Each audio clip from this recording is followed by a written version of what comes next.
with that. It's a good one, still, yes. Harv Shaboti, Coos Bay Downtown Association. I'll echo Nicole's thoughts. Quite honestly, when we look at our downtown and our association, really what we're about is what can we do to make this more of a community that people want to engage in. So yes, much the same concern. Thanks. Jim Barron's Empire Community Coalition. Adopt a Block. We kind of started on that at the very start of this, and then we saw a couple of promo sheets going up in the Friday newsletter, and then it kind of walked away again, and I'd like to see us come back to that a little bit. Thank you. Hi, I'm Leslie Terry. I would like to talk about some issues like that landlords are having, specifically with housing. I'm a landlord myself. I also work for the attorney for the Rental Owners Association of Southwest Oregon. And so there are a lot of problems that landlords are having that are contributing to the housing crisis. And just like to maybe talk about those so people are aware of what's going on for landlords and tenants. Great, thanks. Ryan Tuss, citizen at large. I would like to see more businesses, or it doesn't even have to be businesses, just even office spaces, occupancy in our vacant buildings downtown. I feel like it's such an eyesore to walk by, 1, 2, 3 buildings in a row, storefronts that are just empty or with paper on the windows. We can do better than that. Thanks.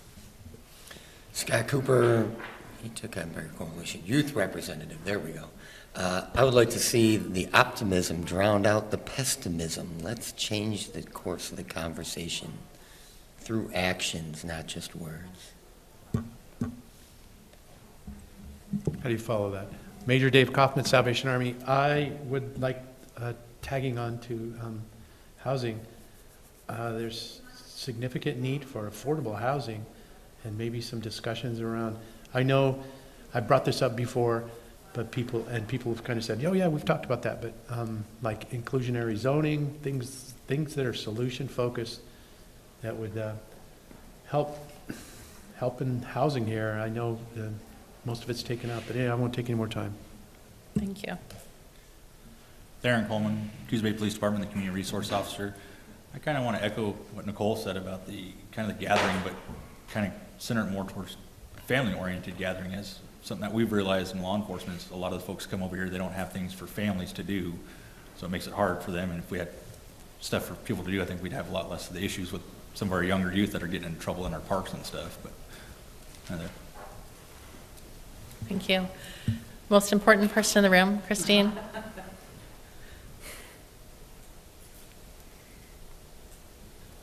I'm Christine Sylvester, and I would just like to facilitate whatever this group would like to work on. Thanks. And then I'd like to welcome a new member to the committee. She's joining us online, Melanie Mateski. Would you like to introduce yourself? Thank you. I'm Melanie Mateski. I'm the Housing Navigator for the Confederated Tribes of the Coos Lower Umpqua Siouxsie Indians here in Coos Bay. And I'm excited to be here, part of the committee. And today I'm just anxious to be part of this first meeting and to see what the role of this committee is and how the Confederate Tribes may be able to be a partner in assisting with it. So thank you. Thanks, Melanie. Okay. Continued discussion and recommendation to City Council regarding potential amendment of Coos Bay Municipal Code is allowed by Oregon House Bill 2006. We had a great discussion last time. Thank you, everyone. There were quite a few things that were discussed. Nicole, can I pass it to you to just give a quick summary of what we're looking at today? So what you guys have before you today is kind of a watered down version of what we had kind of been working through, because there was a lot of things that we wanted to just focus back in on what really maybe needs some adjustment in here. So you can kind of see in this staff report, specifically, we're asking to look at a few very specific ideas, only 5, so we can get through that today, right? The first section is in 8.4510.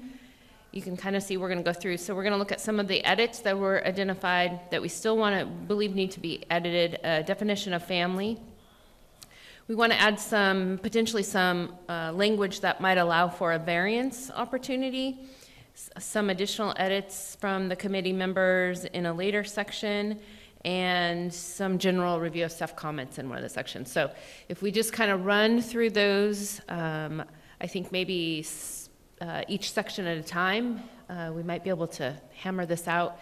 The process by which this then, it needs to go to before council, we would recommend that these changes from this committee go as you guys would propose. At this point, it would probably hit the first December meeting, and then it's a 30-day enactment period, assuming that it was enacted by council. So just to give you that timeline, if what we do today moves this forward, it will be a January 1 kind of almost start for this new.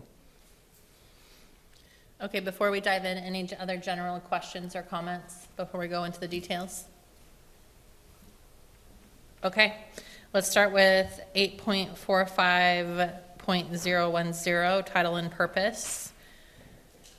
Scott, can you read that for us? Starting with the title. 8.45, did you really just do that to me? I'm a teacher. The title of this chapter shall be known as Coos Bay Camping Regulation. The purpose of this chapter is to protect the safety of the citizens and regulate use of publicly owned and privately owned property by establishing times, manners, and place guidance. Yeah, all those numbers. This chapter proposed purpose is to establish regulations for the camping and property under the control of the non-profit, profit, and faith-based organizations. So you can see there was, we had in our last meeting some semantic changes here. Any additional thoughts on this section, or do we feel good about this? Not today. James, I see you contemplating. Okay.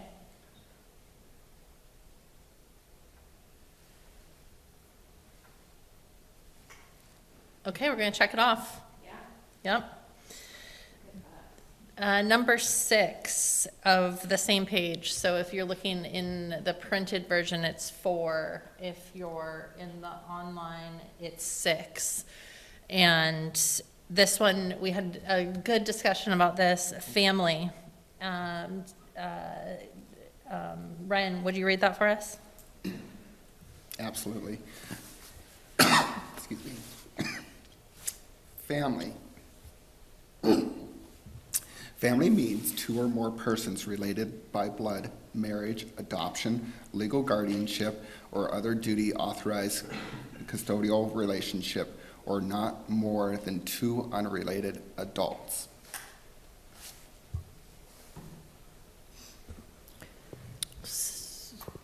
Nicole?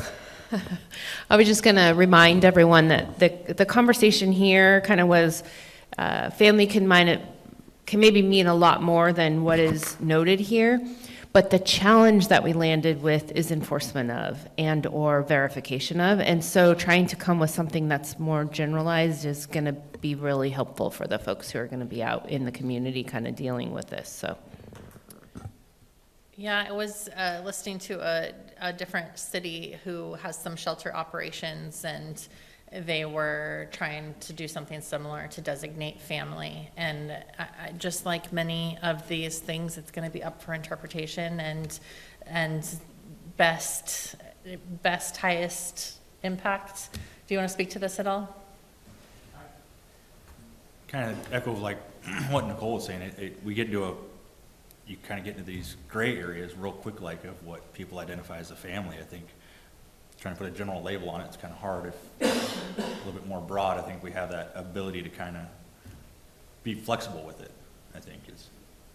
And do you feel like this provides you with enough detail while still providing some opportunity for, what was it you said, there was a different word you used last time for gray area, Nicole, what was it? Variance.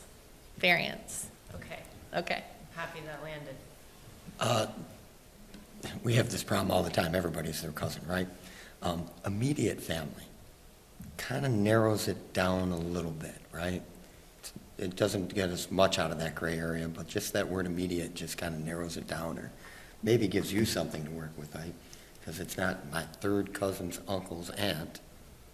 So immediate family, I think, I don't know, in my mind, the Catholic Church means third cousin or something like that. Not to be a devil's advocate, but immediate has also some different connotations to that. That can mean adjacent to, but it can also mean right now, in the current moment.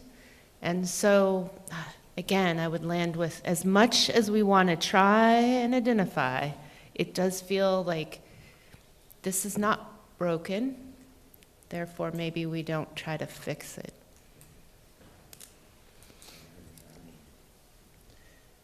Other thoughts? I think that definition does a good job. For instance, if I were to use your definition for the programs I'm running, that would fulfill the requirements for my leadership. Great. Expressed to me. Great. Okay, I'm going to move us on. We're moving to page 5 of the printed version, and page, I'm not sure, online, I'm sorry. It starts at the top with number 11, ordinances 8.45.3.030, temporary camping program. 1A, Harv, would you read that for us? Up to 3 total motor vehicles or tents, and in combination may be used for camping in any parking lots on the following types of property as appropriate with available services. And a variance to this limit may be granted at the discretion of a city of Coos Bay chief of police based on specific circumstances and subject to applicable regulations. So we had, this again was lively discussion. We deleted caseworker. You can see from this definition, deleted 3 or less campsites.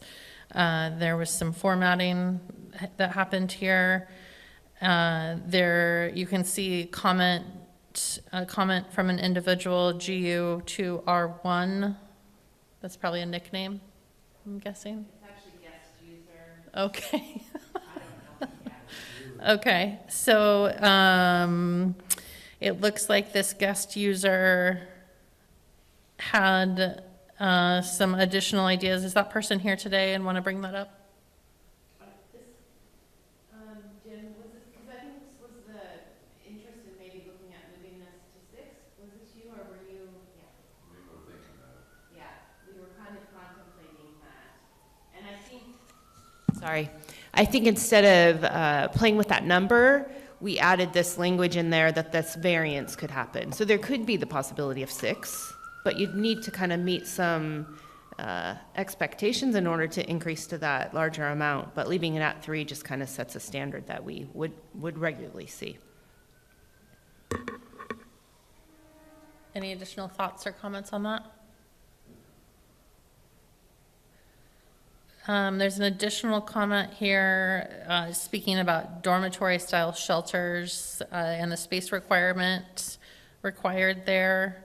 A question about maybe the provider should be required to identify the amount of square footage they will use for housing, suggesting a drawing demonstrating that.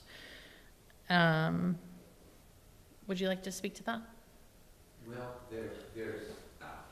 there are specific rules on campgrounds. The state has those rules, and dormitories.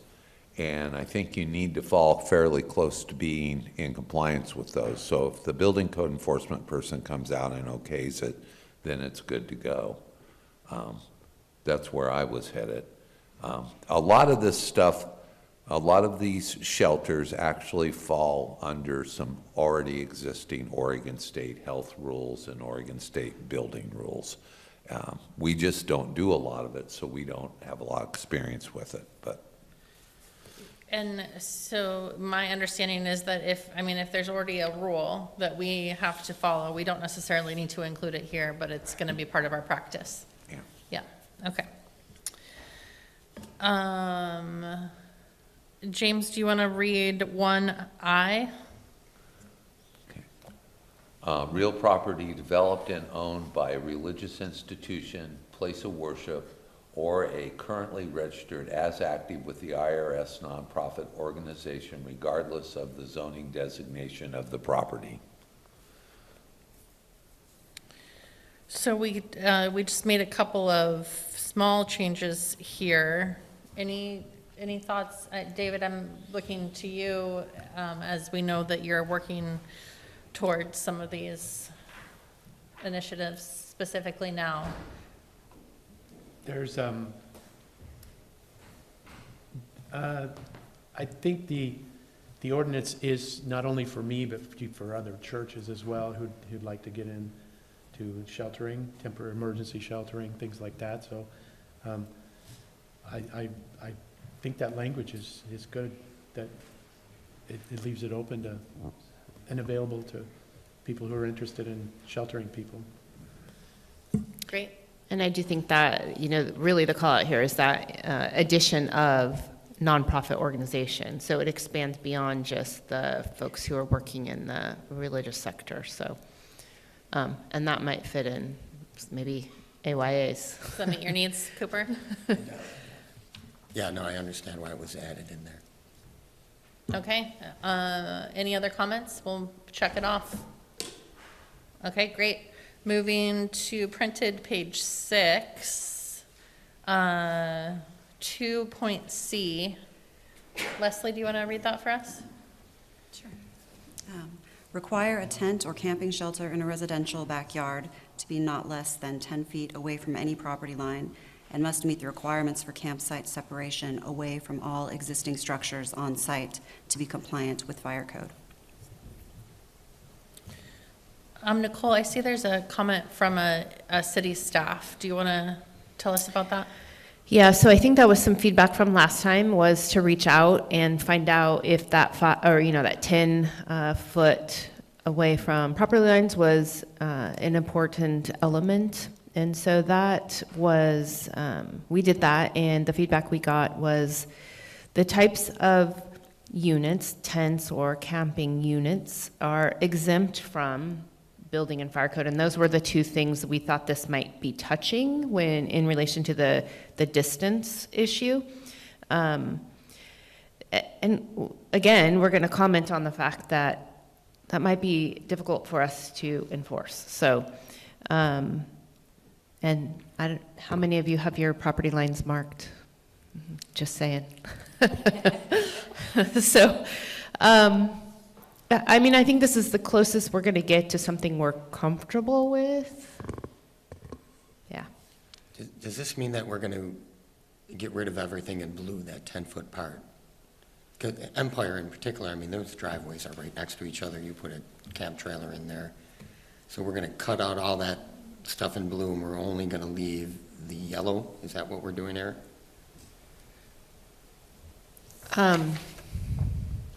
I have black and white, Oh. gray. No, my understanding is that what, and Christine, correct me, because I think you have yours in color, but what is written here is what would stand. So if it's still on the page, regardless of the color, that's what we're talking about keeping. Okay. Sorry, I think what I did was took this just as is, or what we changed it. It used to be 5 feet. 5 was deleted. And then all of the text in red was added, per the request of this, but we wanted to go get staff's comments. Staff's comments are beside there in blue, which read to me that what is written here is really not enforceable. How do we know what 10 feet away from the property line is because of land surveys and stuff? So I recommend, because it's not enforceable and we've been trumped in a sense, drop it all. It has no relevancy here then, correct? Not enforceable, doesn't really work with the Empire area. Those driveways are right next to each other a lot of times. What about feedback from you guys? What are your thoughts there?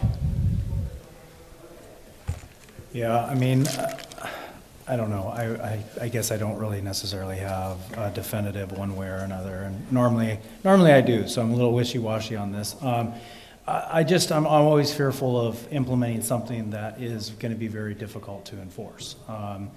We don't usually get, at least from law enforcement standpoint, we do not get involved in property lines and civil disputes when it comes to property boundaries. And so from a law enforcement standpoint, we're going to have a very difficult time enforcing that.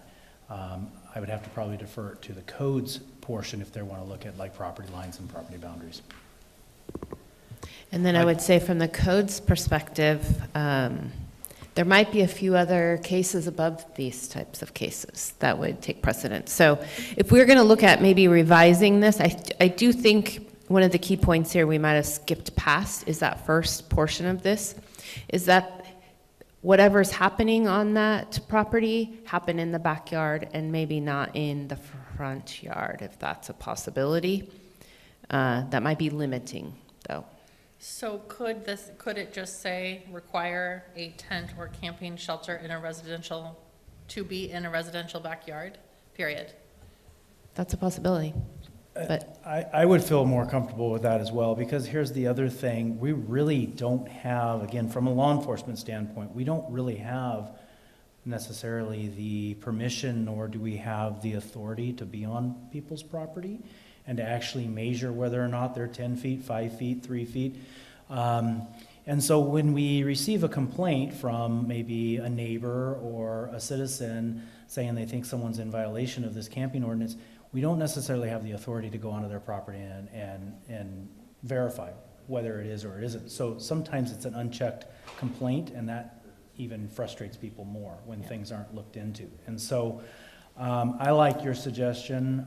It has to be within the backyard of that residence, and I think that really makes it a lot easier. I'm going to throw a wrench in here. Me too. RVs and trailers parked in the person's driveway, that's a large amount of what we're seeing there. And those are usually the cleaner, more responsible tent or camping situations that we have.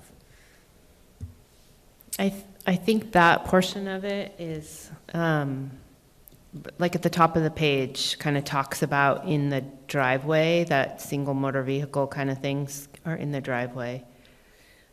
Would your needs be met if we said require a tent in a residential to be in a residential backyard? So then we're removing the camping shelter and anything about 10 feet. 100%. Tent should be in the backyard, I agree. I'd like to go a different branch. I think this one's there for not for setting boundaries up front. I think it's for when a problem exists. Now you got something to work with that gives you a little bit of something to start with. You know, you could maybe go into looking at the boundary or, the dispute, breaking it up. You got something to work with, where if you strike it, you have nothing. True. I do think, because my friend here is not speaking in his microphone, I'll speak for him. But maybe we need to put in right after camping shelter 2B, because it could potentially read like we're only speaking about the backyard here, and like the front yard is open for whatever you'd like to do. Can you make a suggestion of the full sentence? Yes, I would be happy to make a suggestion based on Commissioner Sweet's writing here. Require a tent or camping shelter to be in a residential backyard. I think we still got to work on some stuff here. To be not less than 10 feet away from. So we're just adding in that to be. So it's not saying like we're only speaking about this in a backyard, but really that's the only place you should be doing a tent or a camping unit. This could be interpreted like you could do anything you want in the front yard. Uh-huh. And I recognize that's a good when there is a dispute, we do need a space by which we can help resolve that. And so maybe moving off of property line might be the first place we could start with resolving a dispute. Maybe put that in the center of your backyard instead of right up against your neighbor's fence.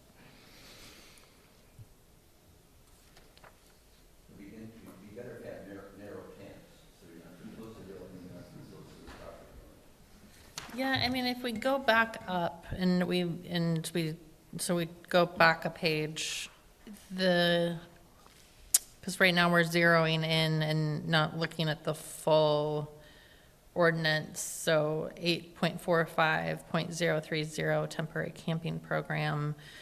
1B talks about up to one family may use a residentially zoned property, using a tent to camp in the backyard of the residence, or using a single motor vehicle parked in the driveway of the dwelling. And so is this redundant? Yeah, maybe. It's just that 10 feet separation is really maybe all that was trying to be accomplished. And we can't enforce that anyway. You could, it's just gonna be a challenge. We probably won't, right? I mean, we only have a certain amount of resources and priorities. Super happy you recognize that. So how would we feel if we just struck C altogether then? Again, going back a page and looking at what else is in this section.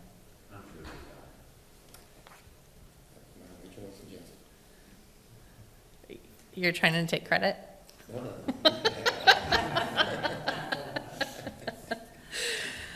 Okay, great. Moving to page 4 of the printed version. It is 7C2. We see quite a bit of notes here.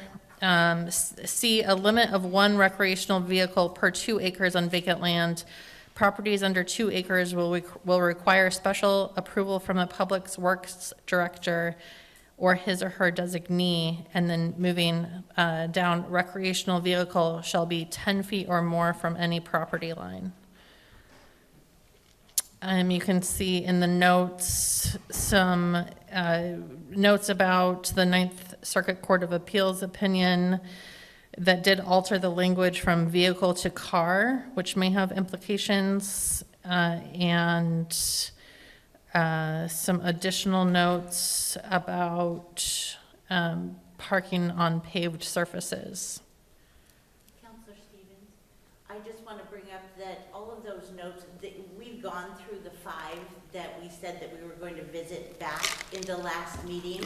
All of these notes that were there from the original time when I sent the ordinance out. So I believe, unless, of course, if you want to revisit them, that these have all been visited. The only outstanding ones were the 5 that you've just gone through. Christine, that's great news.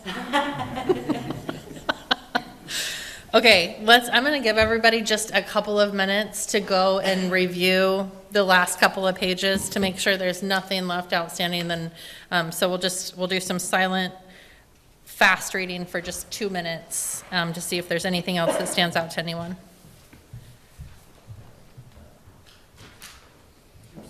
No, thank you. No, it's okay. The other thing that I wanted to point out is that we talked about one-pager. Here's the sample one-pager, so you might want to review that. And I don't know why I can't print out on yours. I also printed out PD's, their form for folks that sign up. Let me get that for you.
Okay, I hope you all are speed readers. And is there anything else that stands out to anyone?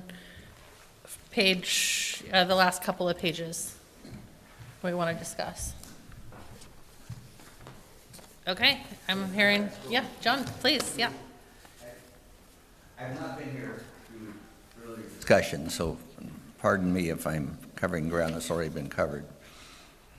But I'd like to go back to 2B, the required tent or camping shelter not less than 10 feet. We agreed to take that out, but I got thinking, I could envision the idea of, it may not, someone has some campers in the backyard, and they're right on the property line, or right next door to the house, if the house is close to the property line, of an adjacent neighbor. And you're not going to have any way of dealing with a complaint from that neighbor unless you have some standard about how far away the camper has to be from the neighbor's house or neighbor's property line. I mean, to me, if you're right on the property line, you're almost, you're really encroaching on the privacy of the neighbor. So I kind of like the 10-foot. It's hard to enforce, but at least you could say, you got to be 10 feet away from whatever the property line is, and you're certainly not. But again, this is not my turf, so. Well, we are in Coos County, right? Well, I live in the city too. Would either of you like to respond to that? No, I mean, I think that's a valid point. I mean, when it comes down to the nitty-gritty on whether or not we're able to prove whether it's 10 feet, 5 feet, whatever that magical number is, that's where sometimes we have the difficulties. First of all, we probably won't have the authority or the consent to go into the backyard to even check, to verify. The other thing is majority of the places are not surveyed, or even fence lines are not necessarily correct.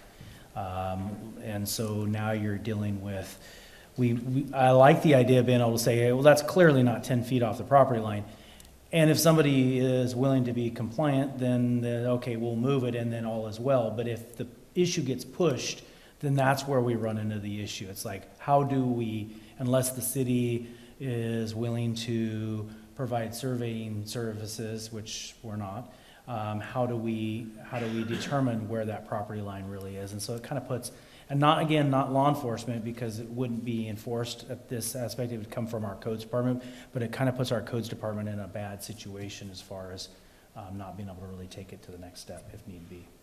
But it might put the neighbor in a better situation. Yeah, it might. I can agree, and when we initially looked into ordinances and we came up with this, we liked the language for the most part in the ordinance. I can agree both ways. As I say, I'm normally definitive. I'm kind of wishy-washy on this one. Well, as I've heard Mayor Benetti say many times, things can be changed if necessary.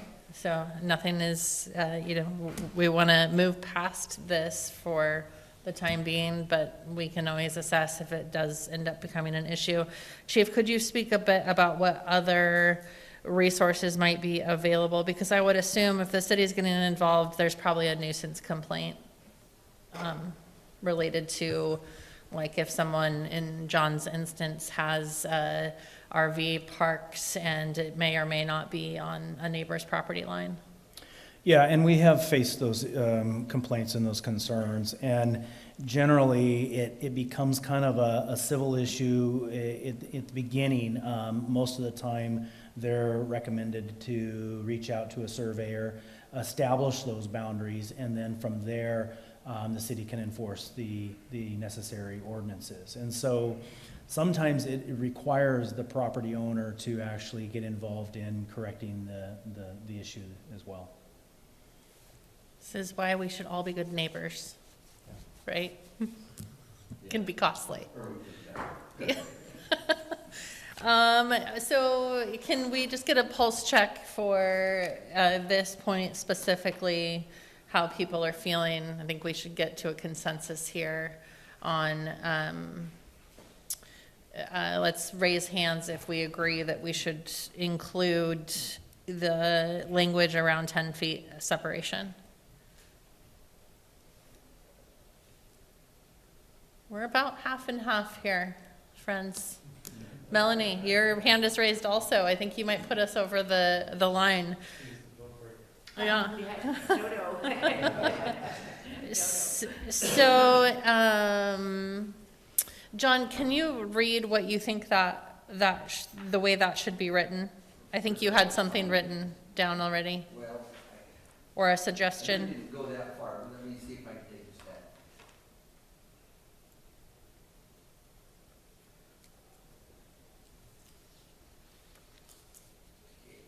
A tent or a camp or a camping shelter in a residential backyard shall not be less than 10 feet away from any property line and must meet the requirement for campsite separation away from existing structures to be compliant with fire code. You know, the last half of that is pretty big. Well, and we can see the staff note says that specifically the part that reads must meet the requirement for campsite separation away from all existing structures on site to be compliant with fire code is not actually accurate, because these tents are exempt for building and fire codes. So the suggestion could be require a tent or camping shelter in a residential backyard to be not less than 10 feet away from any property line, period. We feel good about that? Okay, Christine, did you catch that? Yes. Okay. Yes, I did. You're amazing. Okay, any other thoughts? Yes, thank you.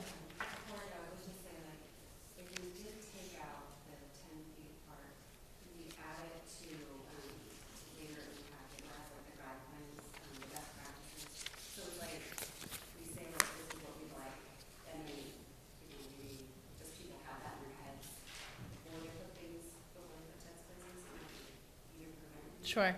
Yeah, thanks. That does help us segue into the best practices policy for organizations allowing camping on their property.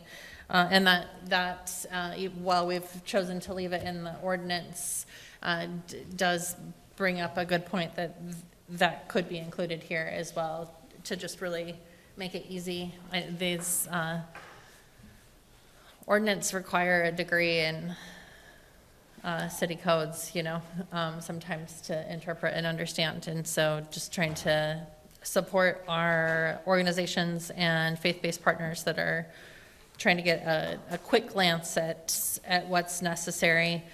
So the city put this together for us based on our recommendation to have a one-pager. You'll also see the private camping registration. It's a two-pager. So quickly, best practices for organizations allowing camping on their property.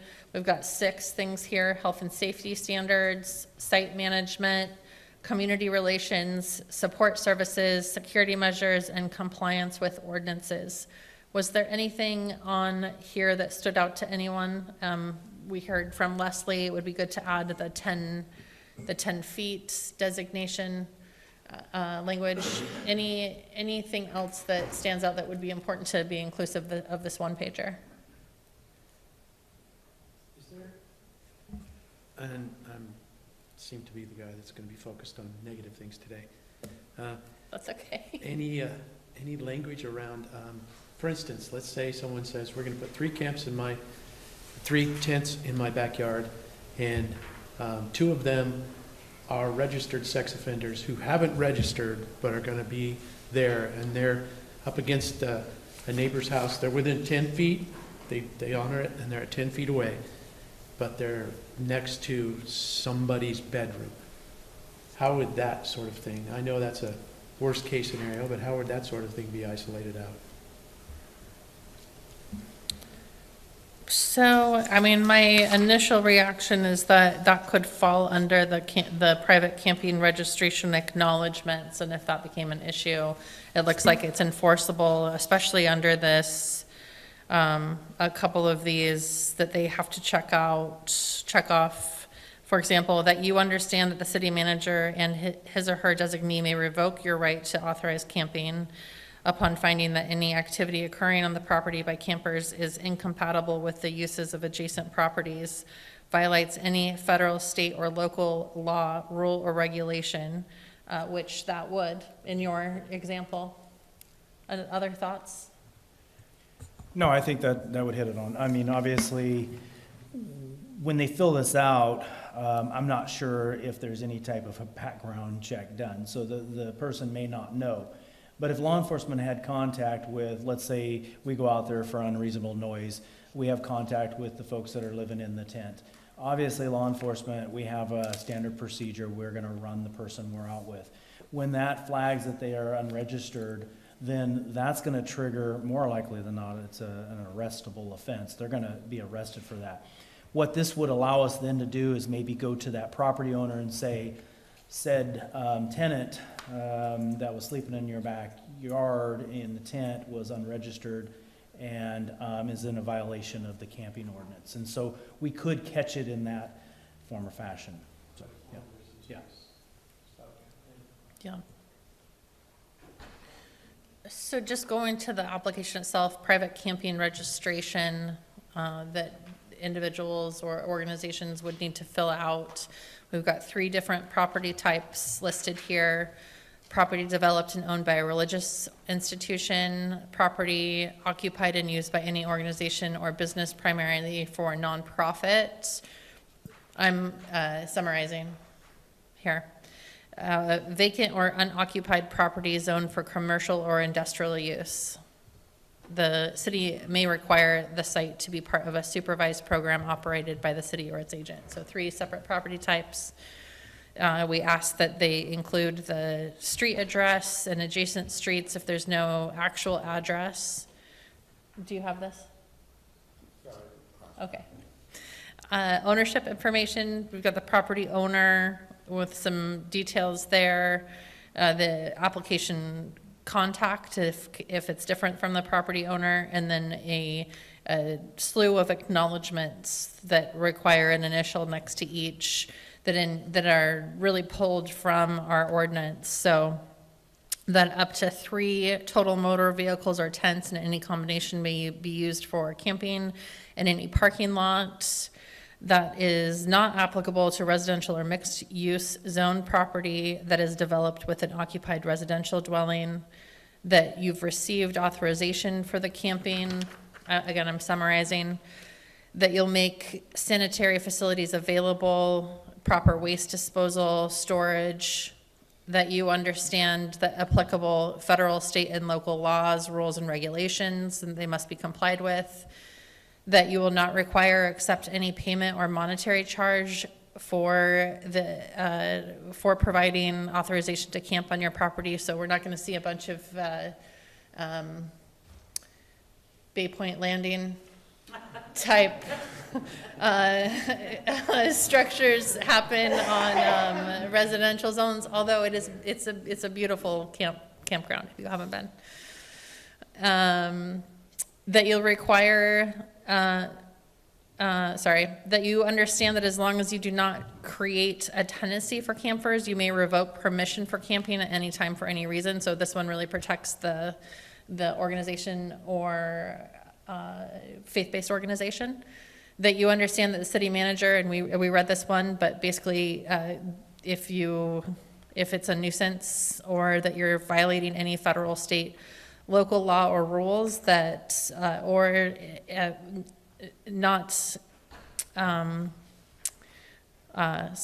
creates an unreasonable risk to public health or safety or constitutes a threat to the public welfare, that this could be revoked. You can appeal to the city manager's revocation of your right to authorize camping by filing a written notice.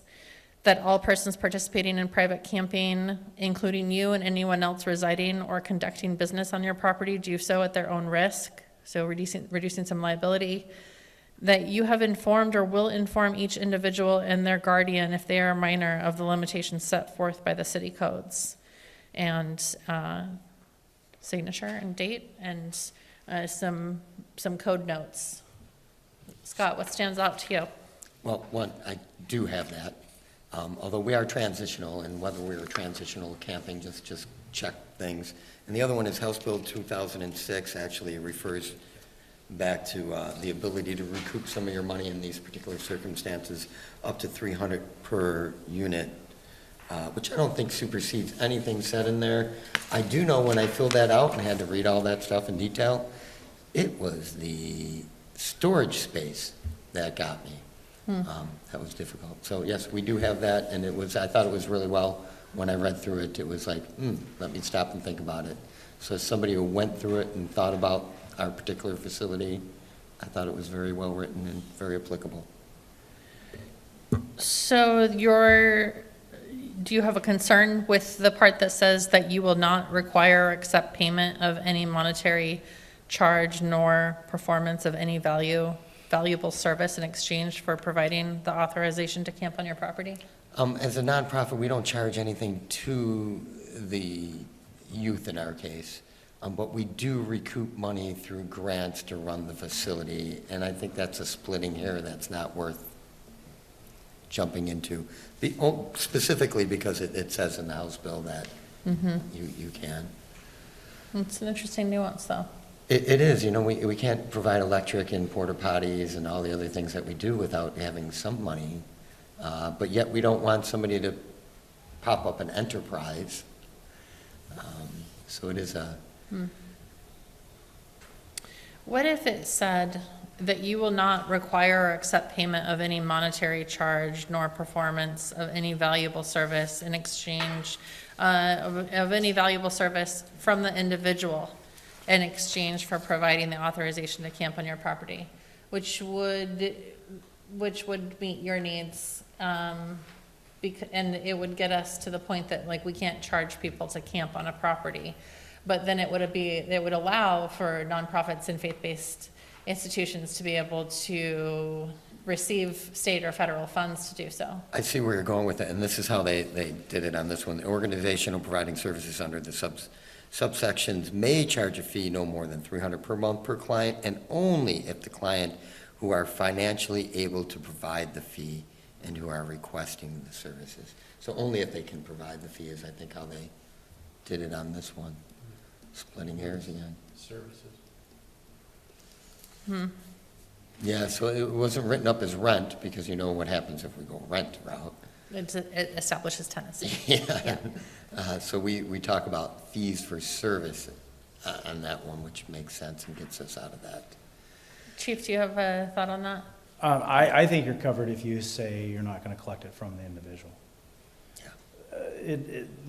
I think under the House Bill 2006, you're covered collecting it from a state entity, but I think what you're trying to avoid is any type of a landlord-tenant agreement, monetary exchange for services, and so you're not going to take that money from the tenant.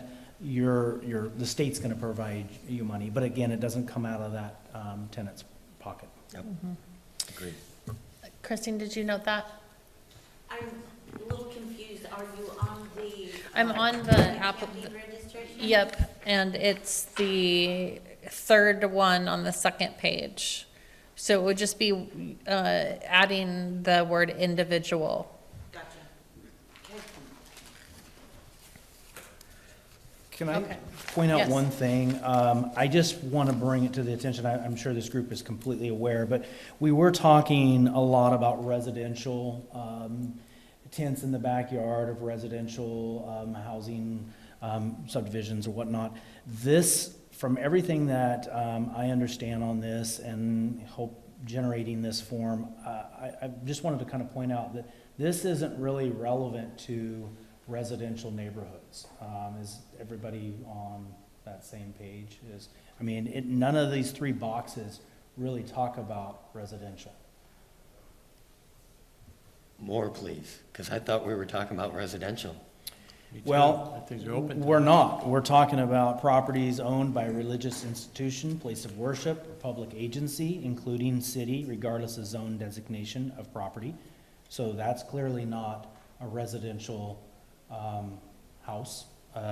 Property occupied and used by an organization or business primarily for nonprofit, commercial, or industrial purposes and developed with one or more buildings, regardless of zoning. And then the last one is vacant or unoccupied property zoned for commercial or industrial use. Never in here does it talk about any residential type of neighborhoods. Now, we have that already all spelled out, what they can and cannot do in this ordinance. But a person that's gonna allow someone to have a camping trailer in their driveway and a tent in their backyard is not required to fill this out, the way that it is written right now. And that's all I wanted to point out to the group, in case everybody is not good with that, or they are good with that. I don't really know. Well, we're still registered. Any thoughts on that? And I will say, Scott, for your purposes, you're nonprofit, so you do fall in this. We do, but oddly enough, it's in a residential neighborhood, so it's that weird. Yeah, but it's still under, I think you could check either the first box or the second box, and you're gonna apply. Because you're still, again, you're gonna, more likely than not, you're gonna seek monetary from the state, and and you're a nonprofit organization, and so I think you would be best to register just for your own protection of your nonprofit organization. We're registered. Yeah. But I just more or less wanted, and I'm not trying to throw a wrench, I just wanted everybody to understand that this isn't necessarily pertaining to any homeowner that's gonna allow their piece of property to be used in this capacity.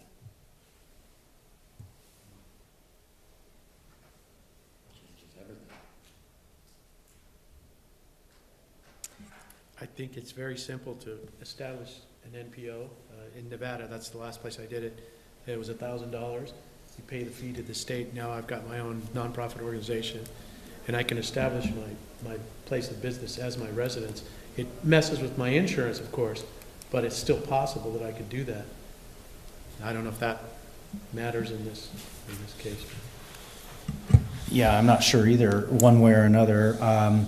It's just, you're probably gonna have people, they're gonna call, more likely than not, our dispatch, and they're gonna ask, is my neighbor registered? Not that we would release that information or not, but we're gonna field those types of concerns and complaints on whether or not my neighbor can have the trailer out in the front yard and the tent in the backyard.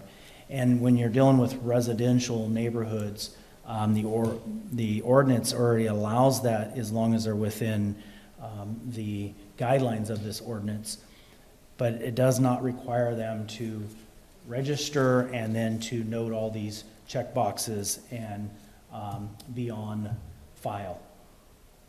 And part of that is a protection of the individual homeowner. You more or less are not having to register your home.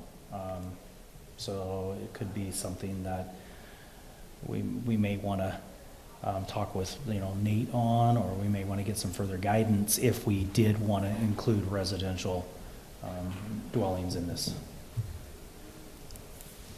I mean, I think it can go both ways too, right? Like if we've got an application and guidelines, is that encouraging it also?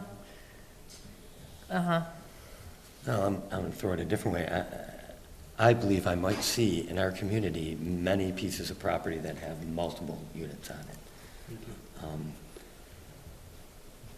If I'm understanding what you're saying, because they're not faith-based, they're not registering, you're still going to be able to do what you need to do using these particular rules and regulations, because ultimately that's the goal, is to empower you. Yeah, under the camping ordinance, all this is already covered. I I'm remembering back what, to some of the conversations we had when this whole thing was even discussed and talked about being generated. And so I just want to make sure that this is actually touching on everybody's desires, because really where we settled is this isn't residential. This is more of our nonprofit,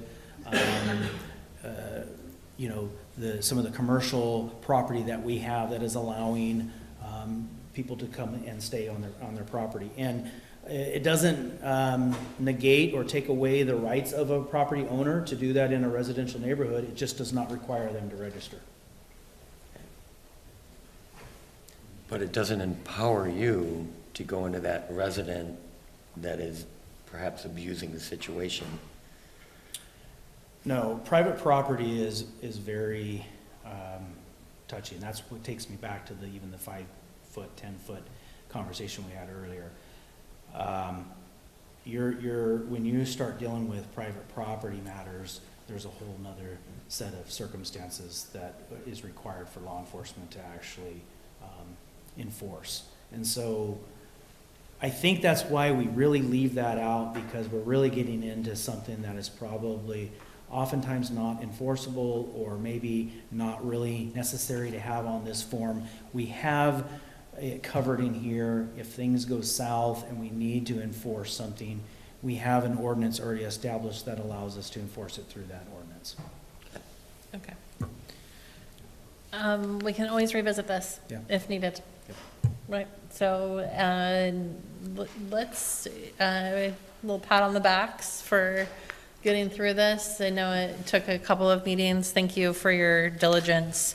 We've got 2 minutes left, and I just want to talk about our next meeting, which won't be until January, correct? Yep. So we'll give everybody a break for December. You can join us at our city council meetings if you are missing hanging out at City Hall. And I would like, just looking at the list of things that people talked about that they'd like for this committee to think about in the future, there's a theme here, and I think it includes a discussion around garbage, adopt a block, and walking spaces, community spaces. And so I think we can take that up in January. Absolutely. I do have, his name escapes me now, the gentleman from Waste Connections, ready to come and talk about some new, there's some new recycle regulations coming down from the state level to talk about, and I've got a bunch of other information on the garbage and the adopt-a-block information that we kind of left because we went to other stuff. So we could definitely kind of take back to that. Some of those things that we talked about before. And then I would say second on the list that there's a theme around is rental property and opportunities for working alongside landlords. So we probably can't tackle both of those things in a 1-hour meeting, but let's start with garbage and walkability and adopt-a-block, and then look to late winter, early spring for discussion about landlords. Okay, thanks everyone. Oh, John, please, yes. I'm one chapter behind, but I do note that there's a little contradiction regarding provision of sanitary facilities. It's listed twice as a code, which I guess you need to do, but it's also listed once as a best practice, which on the best practice page says it makes it voluntary. That's a contradiction that we might want to look at.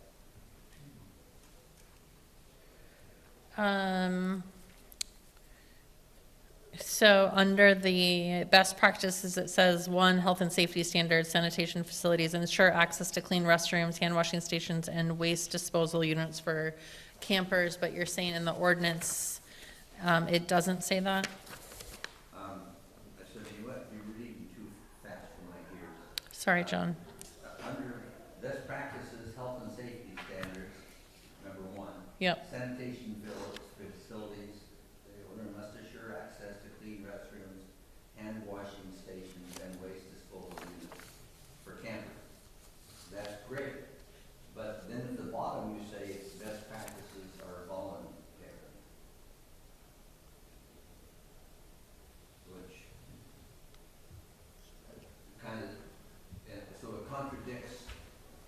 itself here, and it also contradicts best practices against. Yep, let's strike it. Let's strike that last one. Yep, good catch, John. So you want to strike that the best practice one pager is voluntary? Just on that page, Christine, under number 6, it says, while these best practices are voluntary, organizations should da-da-da-da-da. We probably need to just, because these practices are not necessarily voluntary, they're written into the ordinance. Okay. Yep, good catch. Yes, thank you, John. If you happen to read this for your light reading in the evening time and find additional last-minute items, let's get those to Christine in the next 48 hours so that we can move this forward to the city council. Otherwise, we'll call it good. Thank you, everyone. I'll be sure they get returned. Do I have another one? Or another meeting? I do, I have 23 minutes. So let's finish that conversation. Because I wasn't sure.